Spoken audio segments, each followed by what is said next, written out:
ভাই, টাকা পয়সার খুবই অভাব, কিছু তো একটা কাজ করতে হবে। ঠিকই বলেছিস ভাই। তোরা, আমার কাছে একটা যুক্তি আছে। কি যুক্তি ভাই?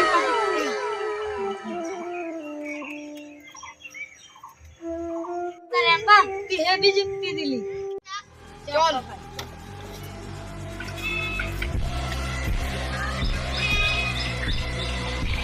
আরে ভাই, ওটা হয়ে গেল বাড়ি।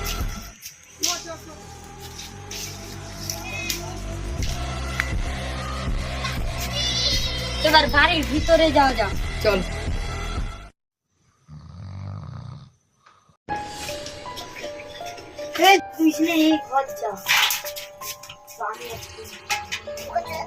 এই বাড়ি চলে।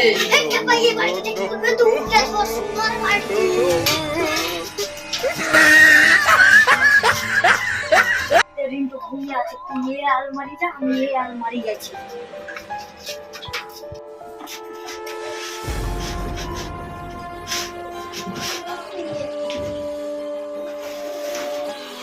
সাইলেন্ট পেয়েছি। কি পেয়েছিস ভাই, কি পেয়েছিস? 30 লাখ টাকা তোর হাত কিছু লাগবে না, এই টাকা তুলে যায়। সুন্দর বাচ্চা চলে যাবে। চল চল চল।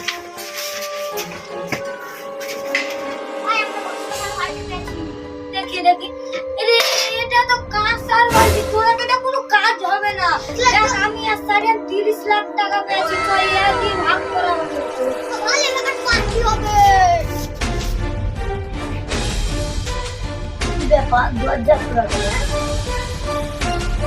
তো আব্বা টাকাটা দিয়ে দিল। ইস শালা, আমার টাকা করে দিস। আব্বা তো আমাকে ঠুবে না।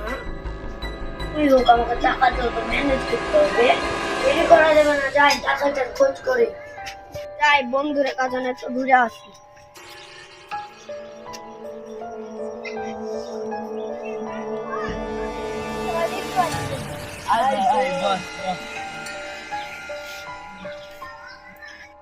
বুঝলি ভাই, আমার চোরে আলমারি থেকে 30 লাখ টাকা চুরি করলে আছে। কি করে? শোন তাইলে, আমি রাত্রে বেলায় ঘুমিয়েছিলাম, টাকাটা চুরি করে পাইলে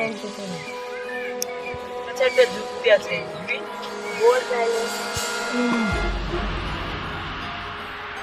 ঠিক আছে ভাই, তাহলে চল এই করবো। তাহলে